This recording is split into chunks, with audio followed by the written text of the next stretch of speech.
Saudaraku semua yang dirahmati oleh Allah, Allah turunkan Islam ini dengan kesempurnaannya. Inilah karunia yang luar biasa dari Allah yang dibawa Rasulullah kepada kita sebagai umat Islam dan juga kepada umat manusia pada umumnya.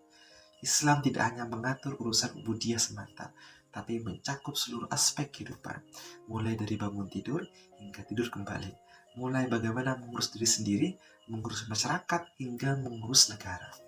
Semua diatur dalam Islam, bukan sekedar konsep yang tertulis, bahkan sudah dipraktekkan lebih dari 13 abad lamanya.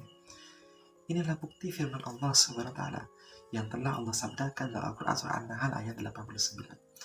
Dan kami turunkan kepadamu yaitu Alkitab untuk menjelaskan segala sesuatu dan petunjuk serta rahmat dan kabar gembira bagi orang-orang yang berserah diri. Maka saudaraku semua, kalau hari ini umat manusia menghadapi masalah, tidak ada jawaban lain kecuali merujuk kembali kepada Islam.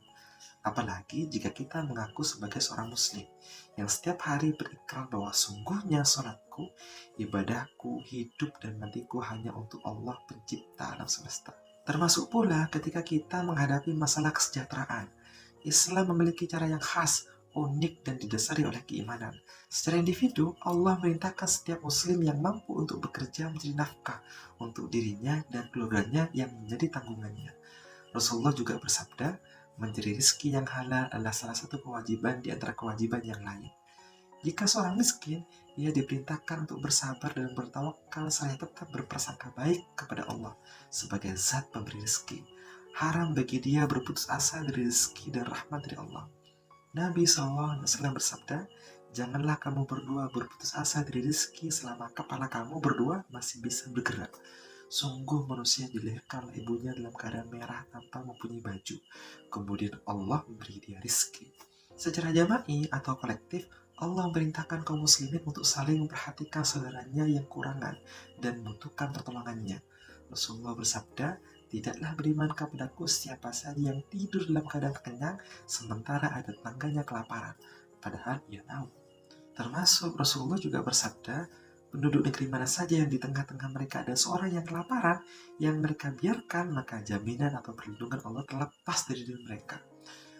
Maka, dalam lingkup lebih besar, yakni tataran negara, Allah memerintahkan penguasa untuk bertanggung jawab atas seluruh urusan rakyatnya, termasuk menjamin kebutuhan pokok mereka. Rasulullah sampaikan dalam sabdanya, pemimpin atas manusia adalah pengurus dan ia bertanggung jawab atas rakyat yang diurusi. Ini hadis yang diriwayatkan oleh Bukhari, Muslim, dan juga diriwayatkan oleh Ahmad. Kalau kita melihat sejarah, dulu di Madinah sebagai kepala negara, Rasulullah menyediakan lapangan kerja bagi rakyatnya dan menjamin kehidupan mereka. Pada zaman beliau ada Al-Suffah. Mereka adalah para sahabat yang tergolong du'afa. Mereka diizinkan tinggal di Masjid Nabawi dengan mendapatkan santunan dari kas negara. Termasuk juga saat menjadi Khalifah Amirul Mukminin, yaitu Umar bin Khattab, biasa memberikan insentif untuk setiap bayi yang lahir demi menjaga dan melindungi anak-anak. Beliau juga membangun rumah tepung bagi para musafir yang kehabisan bekal. Khalifah Umar bin Abdul Aziz membuat kebijakan pemberian insentif untuk membiayai pernikahan para pemuda yang kekurangan uang. Pada masa Khilafah Abbasiyah dibangun rumah sakit lengkap dan canggih pada masanya yang melayani rakyat dengan cuma-cuma alias gratis. Sayangnya, tuntutan Islam itu kini ditinggalkan dan dicampakkan. Manusia lebih memilih tuntunan produk hawa nafsunya, memilih liberalisme kapitalisme. Wajar bila bukan kebaikan yang didapatkan, tapi keburukan di mana-mana.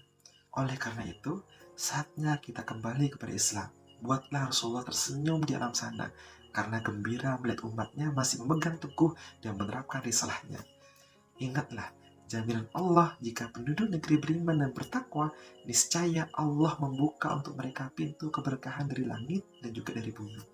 Itu yang disampaikan oleh Allah dalam Quran Surat Al-A'raf ayat 96. Dan semoga Allah meneguhkan keimanan kita dalam berjuangkan tegaknya Islam di muka bumi ini.